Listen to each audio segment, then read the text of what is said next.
Și a ieșit acel gol, de care ei au profitat până în final, făcând un antijoc, întrerupând permanent acțiunile noastre, frânându-le. Un arbitraj permisiv care le-a dat posibilitatea să refacă în teren, când în mod normal ar trebui să scoate în afară, așa cum au făcut cu Tănase, când s-a accentat, l-a scos imediat afară, păi ei i-au lăsat pe teren și au revenit pe teren și au intrat imediat, nu după un minut jumate, două.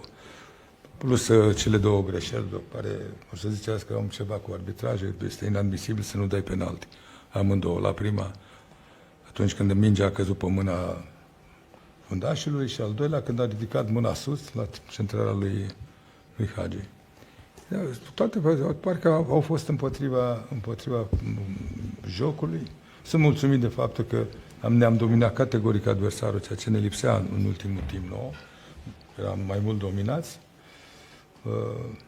Așa cum au câștigat ei aici, putem și noi câștiga la ei, putem câștiga și în Austria. Sunt trei echipe de același nivel. Nu e... Sunt echipe care au provenit din prima grupă valorică.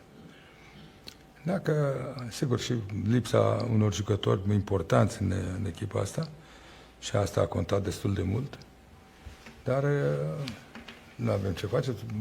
Viața unui sportiv de performanță este așa cum este.